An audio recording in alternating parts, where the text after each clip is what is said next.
Olá, você que acompanha a Nova Brasil, seja muito bem-vindo, muito bem-vinda. Começa agora mais uma edição do Nova Brasil Entrevista, aqui direto dos estúdios da Rádio na Capital Federal. A gente tem a alegria de receber o deputado Carlos Veras, do PT de Pernambuco, atual primeiro secretário da Câmara dos Deputados. Deputado, bem-vindo ao jornalismo da Nova Brasil. Obrigado, Diego. Cumprimentar também Rafael. Uma satisfação muito grande. E quer dizer que a Nova Brasil é acompanhante nosso, permanente no estado de Pernambuco. Quando a gente está rodando, o estado está sempre ali, escutando aquela boa música com a Nova Brasil. É uma honra estar aqui pela primeira vez nos estúdios, podendo ter essa boa conversa com vocês. A alegria é nossa, deputado. O deputado já adiantou, então, Rafael Tebas, nosso repórter aqui em Brasília, do Grupo Tati, da Nova Brasil, participa dessa entrevista. Salve, Tebas, bem-vindo. Salve, salve, Diego. Muito bom estar com você, Diego, com você também, deputado. E vamos em frente, vamos lá. Deputado, sempre que tem eleição na Câmara, o Brasil inteiro acompanha. Quem gosta de política acompanha mais, quem não gosta acaba sendo impactado também. A gente precisa sempre lembrar, como jornalista, a quem nos acompanha, que a eleição na Câmara ela é feita internamente, são vocês que escolhem ali o presidente da casa, o pessoal tem ali os seus favoritos, mas ninguém vota. Quem vota são os 513 deputados que compõem a casa. E o que está em jogo nunca é somente o cargo de presidente, né? Tem também os cargos da mesa diretora. O senhor foi eleito para a primeira secretaria. Explica para a gente o que faz o primeiro secretário da Câmara, deputado. Primeiro, Diego, dizer para as pessoas que estão nos acompanhando, quem gosta da política está exercendo a política. Quem não gosta da política deve ser porque deve estar decepcionada com os políticos. Então está na hora dela participar da política, dela poder se autorrepresentar e representar aquilo que ela defende. Porque senão somos nós, é a política que vai decidir o futuro dela. O preço da roupa, o preço da comida, do combustível, os seus direitos, as suas obrigações, os seus deveres. Então ela precisa, mesmo sem gostar da política, entrar para a política para poder garantir, inclusive, aquilo que ela acredita que ela defende. De que forma, porque deputado? A política já que você entrou nesse assunto, de que forma? Move tudo. Participando ativamente, se organizando, questionando, participando. Pode ser candidato a vereador, a vereadora, a prefeita, a deputada, porque não adianta ficar reclamando. Não adianta ficar reclamando e não fazer nada. Adianta eu ver a minha rua esburacada e eu não fazer nada? Porque fazer política não é só ser candidato ou candidata, não é só participar de um partido. Quando você chega no supermercado, que você começa a conversar, que você começa ali a discutir os preços, você está fazendo política. Quando está conversando com a sua família em casa, quando você está conversando com sua esposa, com seus filhos, você está fazendo política. Essa é a boa prática, é a boa política. Agora, a politicagem, aí é outra história. Então, a política você exerce no dia a dia. Porque, às vezes, você diz, eu não gosto da política. Às vezes, você está cometendo um erro grave e está alimentando os maus políticos e está alimentando a politicagem. Porque você está deixando de cobrar, você está deixando de participar, você está deixando de ser parte desse processo. Por isso que eu sempre digo, se você não gosta, entre. Chegou a sua vez. Se ninguém lhe representa, tem alguma coisa errada.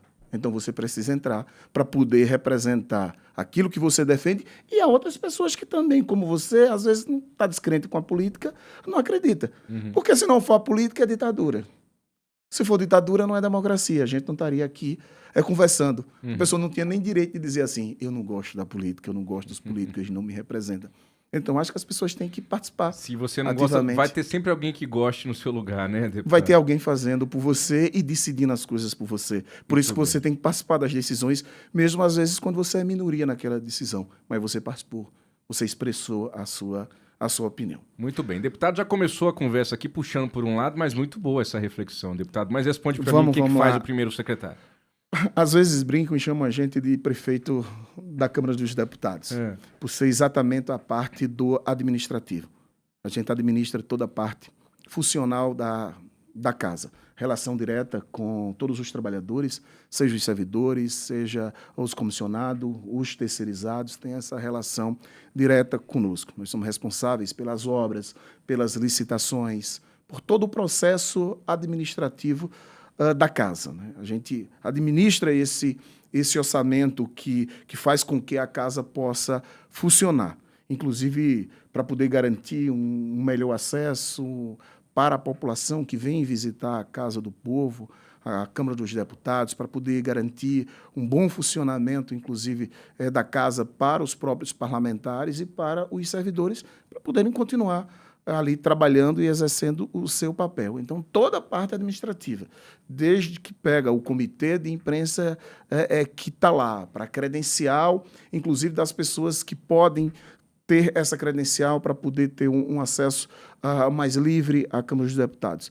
Falo da imprensa, falo das organizações nacionais, seja dos trabalhadores, seja do patronal, das entidades que podem ter esse acesso. Então, a gente cuida de tudo que se refere ao administrativo da casa. E ainda tem um mandato para tocar, né, deputado? E tem um mandato para tocar que não pode se descuidar dele. Eu digo que, quando me chamam de prefeito da Câmara, eu digo que eu sou um prefeito com 512 eleitores.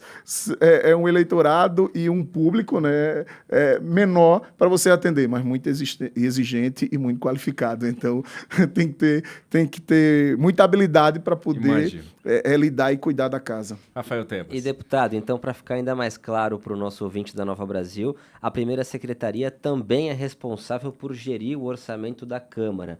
Como que o senhor encontrou, inclusive, nesse aspecto, ou o seu mandato é recente? Não, muito bem organizado. O companheiro Bivar, que ficou nos últimos 4 anos à frente da primeira secretaria. Foi de Pernambuco para Pernambuco essa primeira secretaria, né? Luciano Bivar. De Pernambuco para Pernambuco. Ele ficou 4 anos, né, à frente da primeira secretaria. Eu tive a honra de suceder. Cada um com seu estilo, né, que ele vem mais do setor empresarial, é empresário, eu sou do campo sindical. É pela primeira vez na história que um sindicalista senta naquela cadeira, ocupa a cadeira de primeiro secretário, que tem uma relação com os trabalhadores.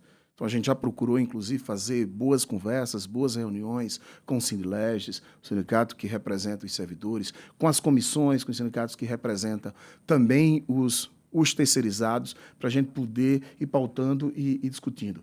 Chamamos o comitê de imprensa para poder conversar. Tive a honra de estar lá fazendo a apuração e também dando posse. Algumas reivindicações que fizeram, coisas simples, como a mudança das cadeiras, a mudança do bebedouro, resolver o problema da cortina, resolver o problema estrutural ali daquele espaço. A gente procurou fazer e atendemos de forma imediata.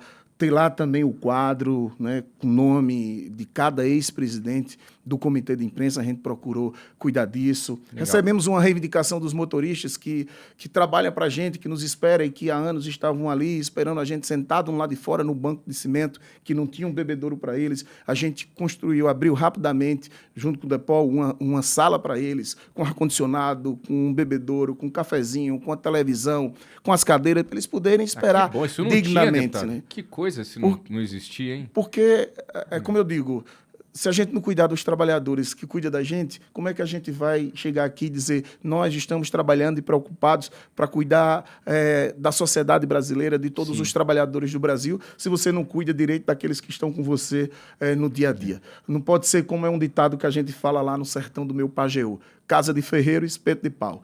Então, não pode ser. Então, a gente tem que começar dando exemplo e zelando por aqueles trabalhadores que estão com a gente no dia a dia. Deputado, você falou do comitê de imprensa, você sabe que a vista mais bonita da esplanada dos ministérios é do comitê de imprensa, viu, da Câmara dos Deputados, né, Tebas? Já tive a oportunidade de estar algumas vezes lá. Por favor, Tebas. Deputado, uma outra questão que quero trazer aqui, né? A gente vê hoje o mundo cada vez mais digitalizado, muito moderno.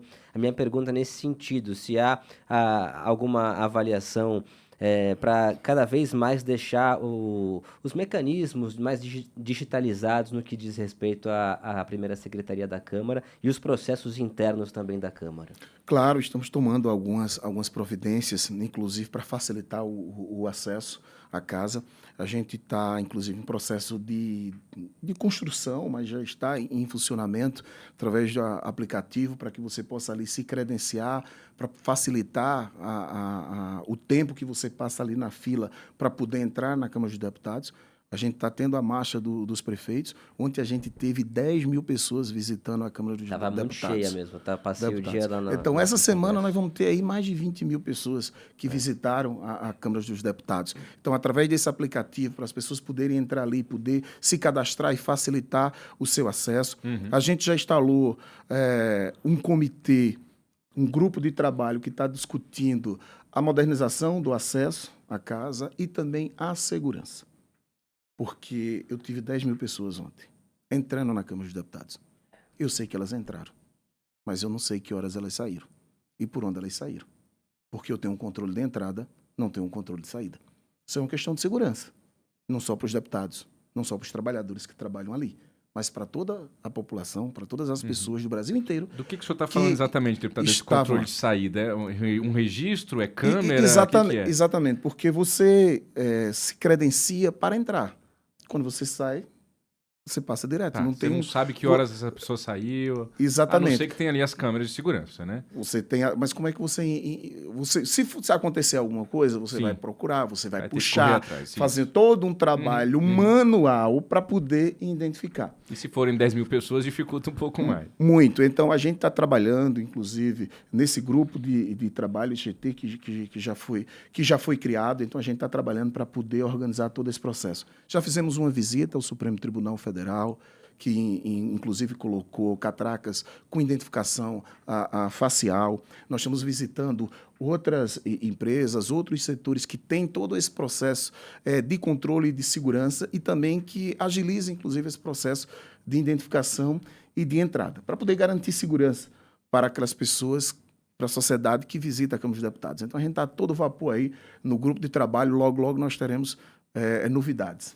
Deputado, ainda sobre segurança, no ano passado a gente viu e noticiou aqui na Nova Brasil, os veículos de imprensa também, aquele caso de um homem que explodiu um carro no anexo 4 da Câmara, no estacionamento, depois se explodiu em frente ao Supremo, todo mundo ficou muito assustado. E eu lembro que no final do ano passado, por volta de novembro, dezembro, surgiu a informação de que o acesso à Câmara poderia ser alterado para algumas pessoas e não mais na chapelaria, mas em outra região. Há alguma coisa nesse sentido efetivamente ou não? Sim, a gente trabalha já discutindo no grupo de trabalho a forma de acesso da chapelaria, porque ali é um acesso e foi criado com o objetivo de ser um acesso de autoridades. Mas hoje o acesso é bastante livre. Tem coisas que a gente não pode nem dizer para não despertar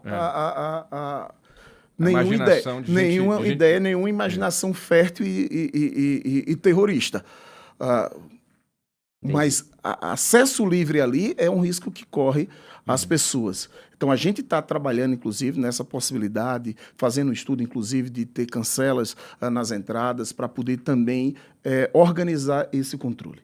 Tanto na entrada pela chapelaria, como no estacionamento. Então, a gente está discutindo no grupo de trabalho um grande projeto de modernização e de garantia da segurança, não só para os parlamentares, para os trabalhadores, mas para a sociedade. Cancela, que o senhor diz, na pista que desce para o Congresso, para a chapelaria. É uma pena, deputado, mas a gente consegue compreender, né? Enfim, é um novo mundo que a gente vive. Mas você vai ter uma identificação, você vai ter todo um processo, entendeu? Porque ali porque a gente tem a entrada do anexo 2, a entrada do anexo 3, a entrada do anexo 4, mais a chapelaria. Sim. Então, as pessoas que vão para visitar, elas podem entrar também por outros acessos. Você ter ponto para o táxi, para o Uber, como é no aeroporto, como é em outros locais. Então, a gente está discutindo um processo de modernização e de segurança. Nada que venha a prejudicar ou dificultar o acesso das pessoas, da população, dos servidores, dos trabalhadores ou dos parlamentares. Nós estamos colocando 3 pontos: segurança, modernização e agilidade. Muito bem. Facilidade para o acesso, inclusive, de todo mundo. Então, por isso que a gente está nesse grupo de trabalho e logo, logo nós teremos mais detalhes. Esse grupo de trabalho que o senhor está mencionando, quem faz parte dele? Deputados? Eu coordeno o grupo de trabalho como primeiro secretário e todos os outros órgãos da casa ali com os diretores, com toda a equipe técnica diversos setores que tem dentro da casa. O nome chapelaria, você sabe por quê, né, Sei, Tebas? você Eu me te contei, explicou, né? sim. Você ouvinte que por acaso não sabe, chapelaria é um lugar ali onde deputados e senadores, anos atrás, colocavam o seu chapéu. Né? Naquela época em que tinha toda ali a pompa dentro do Congresso, ainda tem, mas tinha lá, o pessoal ia de chapéu, era o lugar onde se colocava o chapéu, daí veio o apelido chapelaria, né, deputado? É menos, né? Não tá com essas pompas todas. A gente teve recentemente no passado deputado querendo entrar de pijama dentro do Congresso. Tem alguns que às vezes criminalizam até a própria função. Mas, enfim, a gente tem aos poucos ajustado para que a casa mantenha o equilíbrio e o respeito. E o nosso presidente Hugo Mota tem feito isso com muita firmeza e cobrado muito dos parlamentares que possamos respeitar uns aos outros e respeitar a instituição Câmara dos Deputados. Para a gente virar a página dessa nossa conversa boa aqui com o deputado Carlos Veras, do PT de Pernambuco, atual primeiro secretário, ainda no âmbito da primeira secretaria, deputado, está avançando na Câmara, avançou já, vamos ver o que o Senado vai fazer, aquele projeto que vai, na prática, aumentar o número de parlamentares. A Câmara hoje tem estrutura, tem condições de acolher mais gente, além desses 513, porque hoje já sei da dificuldade grande que se tem de achar lugar para todo mundo dentro do plenário, também no anexo 4. Como é que vocês estão vislumbrando aí? Vai ter mais um puxadinho, uma expansão da Câmara dos Deputados, não? Não, estrutura e espaço tem. E a primeira coisa que é bom falar para a sociedade, porque às vezes quando vão falar sobre isso, falam em aumentar os custos, as despesas com o parlamento. O orçamento que eu administro como primeiro secretário e que a Câmara dos Deputados administrará é o mesmo orçamento com 513 ou com 531. Esse é o orçamento que nós temos, não tem aumento no orçamento. Com esse orçamento, a gente administra. Nós já temos uma reforma em curso de gabinetes do anexo 3. Então, tem condições, tem estrutura para poder acolher os novos deputados. A Câmara dos Deputados tem condições e está preparada estruturalmente para poder acolher os 531 deputados, caso o Senado e o presidente Lula, o governo federal, sancione o projeto. Vamos falar de política raiz, Tebas? Vamos sim, vamos nessa, assim, Diego Amorim, ouvinte aqui da Nova Brasil. Deputado, a gente vê, né, já estamos em mês de maio, quase junho, o tempo está passando cada vez mais rápido, mais um ano do mandato presidencial do Lula. Eu queria a tua avaliação sobre esse 2025, né, algumas pessoas fazem críticas à condução, especialmente essa reforma ministerial um pouco mais longa, outras elogiam. Qual que é a tua avaliação em relação ao 2025 do governo Lula? Não, primeiro eu tenho total confiança na capacidade de gestão do presidente Lula. Não é à toa. O presidente foi eleito, reeleito, elegeu a sua sucessora, reelegeu a sua sucessora e voltou ao terceiro mandato depois de enfrentar tudo que enfrentou. Então, ele tem uma experiência de gestão e uma capacidade de gestão muito grande. 2025 é o ano das entregas. Nós pegamos um país com muita dificuldade. O presidente Lula foi o primeiro presidente na história que, antes de tomar posse, construiu uma relação com o Congresso Nacional e aprovou uma PEC, a PEC da transição, que possibilitou ajustar, organizar o orçamento para poder dar início ao governo e retomar programas importantes. A exemplo do Bolsa Família, a exemplo do Plano Safra, a exemplo do PAC, tantos programas importantes do reajuste do salário mínimo com ganho real. E agora, 2025, é o ano das entregas, de fazer com que todos os anúncios que foram feitos, do programa Minha Casa Minha Vida, que foi retomado, possa começar a execução dessas obras, de ampliação, inclusive, do Farmácia Popular, do Mais Médico, a entrega, inclusive, de muitas ambulâncias do SAMU. Então, a gente e o governo, em 2025, tem que continuar trabalhando e fazendo essas entregas, porque os projetos foram elaborados, os anúncios foram feitos. Agora é hora de começar, como eu digo, mexer a massa para as obras começarem na ponta, gerando emprego e renda e desenvolvimento no país. Deputado, eu vou pedir para o senhor colocar o fone, que eu tinha esquecido. A Ariane Bittencourt, nossa repórter e âncora aqui da Nova Brasil, tem uma pergunta para o senhor que a gente vai ouvir agora. Deputado, obrigada pela sua participação. Eu pergunto sobre a CPI mista do INSS que está para ser instalada no Congresso Nacional. Houve uma tentativa de uma CPI na Câmara que não avançou, mas agora a oposição tem conseguido um número considerável de assinaturas e a expectativa é que essa comissão mista, formada então por deputados e senadores, saia do papel nos próximos dias. Existe da parte do governo um receio de que haja uma perpetuação da exploração política desse escândalo no INSS, o que poderia desgastar ainda mais a imagem do governo. Por outro lado, existe já um entendimento de que, devido a esse crescente apoio, essa comissão, de fato, deve sair do papel. Há pessoas do governo, ministros, inclusive dizendo publicamente que o avanço dessa CPMI pode atrasar a devolução do dinheiro a aposentados e pensionistas. E a minha pergunta é, de fato a base governista entende que essa CPMI é algo inadiável, que vai acontecer, e como que isso pode, de alguma forma, prejudicar a imagem do governo Lula a partir do momento em que vai ouvir pessoas e pretende, pelo menos, revelar mais detalhes desse escândalo do INSS? Não, primeiro eu acho que a preocupação do governo não é simplesmente com a sua imagem, com a instalação da CPMI. Primeiro, uma CPMI, num momento como esse, que o processo das investigações estão em curso pela CGU, pela Polícia Federal, ela não tem ainda muito sentido.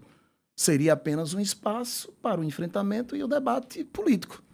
E o debate político a gente faz na tribuna da Câmara dos Deputados, a gente faz nas comissões. Esse debate está sendo feito. Tá? E esse processo de descontos indevidos no INSS não começou no governo do presidente Lula. Tem entidades que estão conveniadas, entidades sindicais sérias, que têm mais de 60 anos de história, como é a CONTAG, como é o Sindicato dos Trabalhadores Rurais, que tem esse convênio de contribuição social, a contribuição sindical, feito, os jornalistas contribuem para o seu sindicato desde 94, convênio iniciado com o governo de Fernando Henrique Cardoso.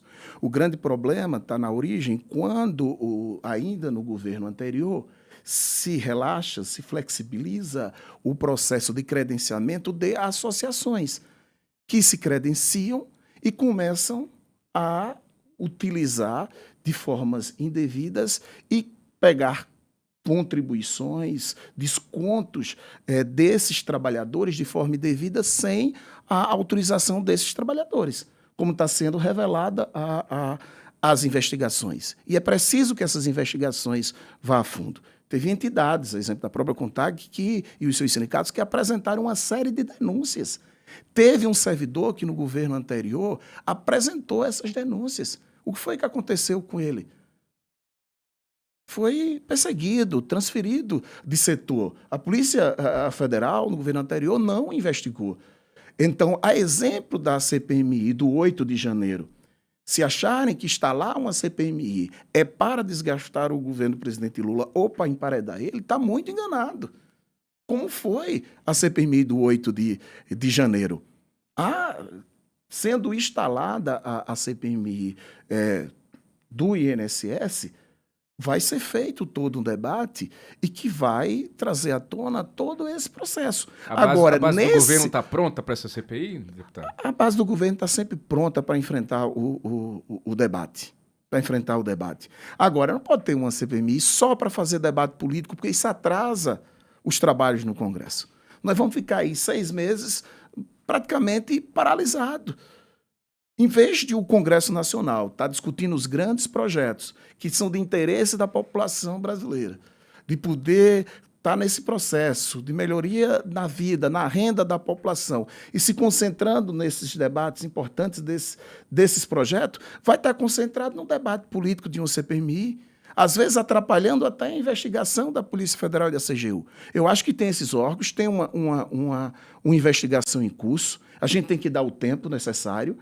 Caso a gente não esteja satisfeito com o processo do andamento das investigações, aí sim o parlamento, as duas casas, cumpre o seu papel e instala a CPMI. Mas só para tentar atrapalhar o trabalho que está sendo feito por esses órgãos e atrapalhar o trabalho no Congresso Nacional dos projetos importantes, a exemplo, inclusive, da isenção do imposto de renda para quem ganha até R$5.000 e mais uma redução também para quem ganha até R$7.000, esse é um projeto importante e a gente precisa estar debatendo.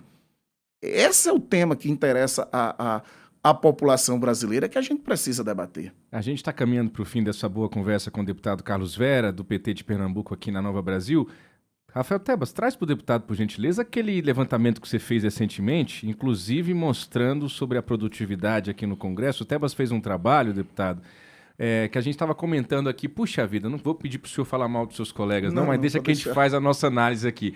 Mas é muita viagem internacional. Eu sei que o Hugo Mota tem que representar a Câmara aqui acolá, Davi Alcolumbre também, mas a gente está no finalzinho de maio já, na segunda quinzena de maio. O debate da anistia tomou muita energia do parlamento nesse início.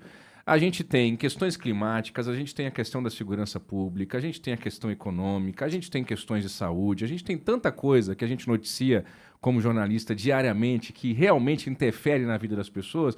E quando a gente olha para o parlamento, deputado, muitas vezes está ali com isso, com a discussão ideológica que infelizmente tomou conta do parlamento, sobretudo nos últimos anos, e acaba prejudicando a produtividade. Você está achando isso aí, Tebas? Mas era mais ou menos isso. Você tinha feito um levantamento que esse ano não tinha ainda aprovação de projeto palpável. Eram né?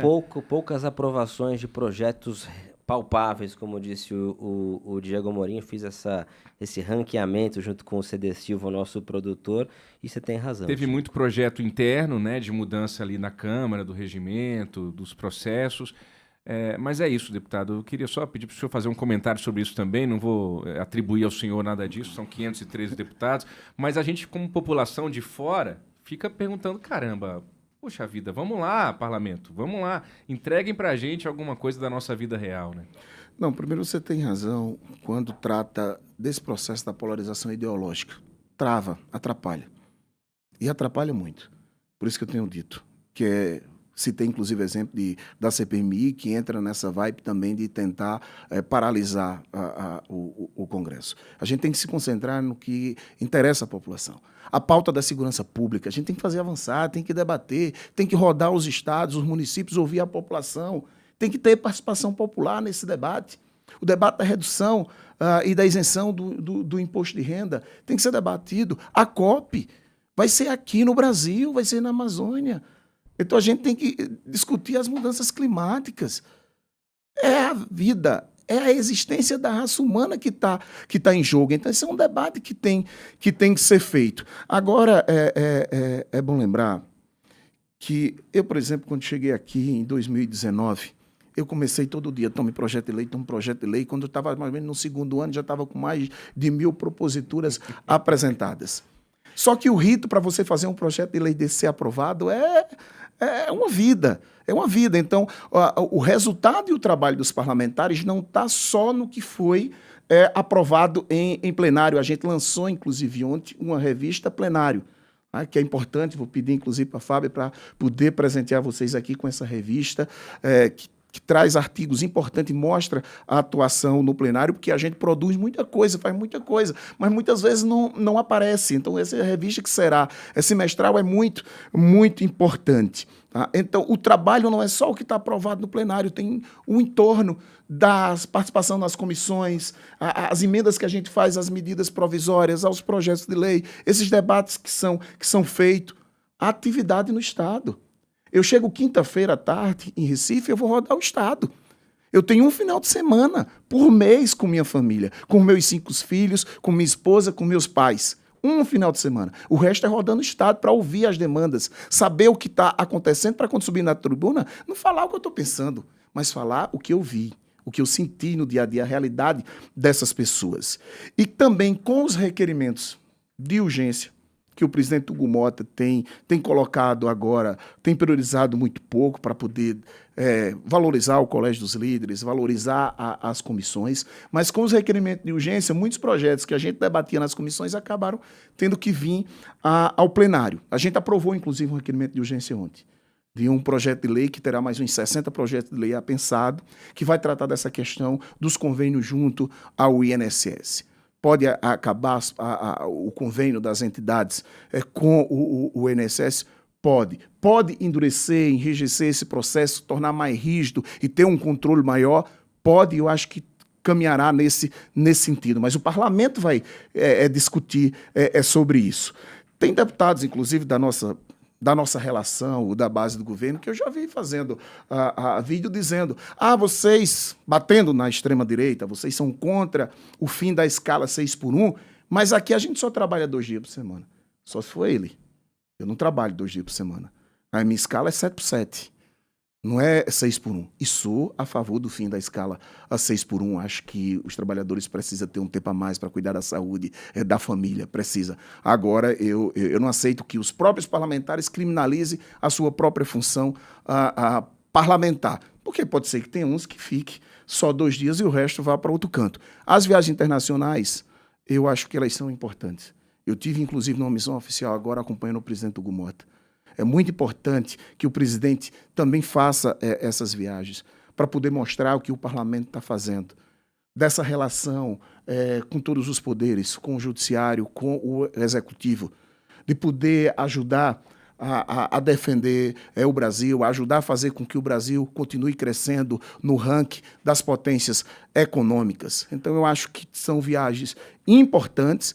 E da mesma dimensão, da mesma importância que a gente dá a essas viagens internacionais, eu não tenho dúvida que o nosso presidente Hugo Mota também fará viagens importantes dentro do próprio Brasil, visitando os estados. Ele teve mais de uma vez já no meu estado, em Pernambuco, que a gente é vizinho, Paraíba, Pernambuco, como eu tenho, já foi a São Paulo, e não tenho dúvida que ele vai rodar o Brasil também para poder ouvir a população e ajudar nessa retomada forte do crescimento que o Brasil precisa. Deputado Tebas, a assessoria do deputado está com razão pedindo para a gente encerrar, que já a conversa está boa demais, mas a gente precisa encerrar. Se deixar, eu fico aqui uma última pergunta aqui do Rafael Tebas, por gentileza, A última, deputado. então, deputado, né? Houve uma mudança na articulação do governo no final do ano passado. A Gleisi Hoffmann assumiu o Ministério das Relações Institucionais.